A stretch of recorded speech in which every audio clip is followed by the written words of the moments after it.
জামাই বেটা সহসা কিন্তু ভর্তা লাবান না, মানে ভর্তা তার একবারে পছন্দ না। কিন্তু গত কয়েকদিন আগে যখন ঢাকা গেছিলাম আর তার খালার হাতের ভর্তা খায় সে এমন ফিদা হয়েছে। এখন সে বাড়িতে এসে শুধু 2 দিন পর পর করবে আমার শুধু ভর্তা বানাই দাও। আর কিসের ভর্তা জানেন নিয়াফারা? শীতল শুটকিরও না, চিংড়ি শুটকির ভর্তা।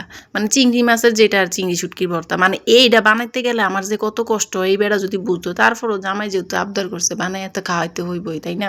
এত কিছু বাদ দিয়ে বেটা চিংড়ির প্রতি গেছে নজর দিত। মানে হের কাছে চিংড়ির ভর্তা এত মজা লাগছে যে কি কইতাম।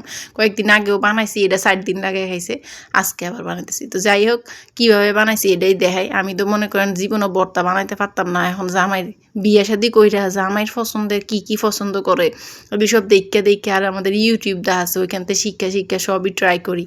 তো আমি এদিকে পেঁয়াজ মরিচ যেগুলো আছে মরিচটা ভাইজা নিছি, তারপরে হচ্ছে গিয়া পেঁয়াজ আর রসুনও ভাইজা নিছি ভালো মতো। এরপরে ভালো মতো শুটকিটি ধুই এরপরে ভাজা ভাজা দিছি। বিশ্বাস করেন আমি এত গরিব যে আমার কাছে বাটনা নাই, এর লেগে ফাটা ফুতার মধ্যে ডলাডলি করতেছি। আর এই ডলাডলি করতে গিয়ে আমার হাতের অবস্থা 12টা বেজে গেছে।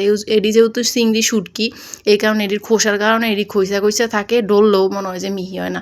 এটির বাড়তে বাড়তে আমার জীবন শেষ হয়ে গেছে। এরপরেও জামাইয়ের মানে জামাইয়ের পছন্দের জিনিস বানাইতে তো হইবই।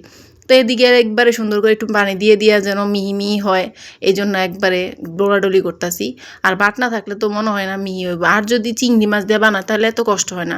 তা আমার জামাই আবার বেশি ঝাল টাল খায় না, এরপরও কত মরিচ দিছি। বিশ্বাস করেন ঝাল প্রচণ্ড হয়েছে, মানে নিজে খেয়ে নিজে বেতালা হয়ে গেছিলাম।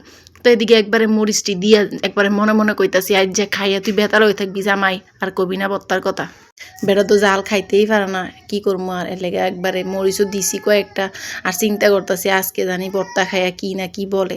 তো যাই হোক, এরপরে একবারে পেঁয়াজ আর রসুন যেগুলারে ভাইজা রাখছিলাম। আর এই ভর্তার মধ্যে ভাজা পেঁয়াজ আর রসুন দিলে মজা হয় বেশি আর কি। আমি যখন ঢাকা গেছি তখন খালারে দেখছি, মানে ওর খালা আমার খালা শাশুড়ি দেখছি এভাবে বানাইতে। উনি কত পদের ভর্তা বানাইয়া দিছে আমরা খাইতে, মানে এই ভর্তা দিয়ে আমি শুধু ভাত খাইছি আর অন্য তরকারি নেই।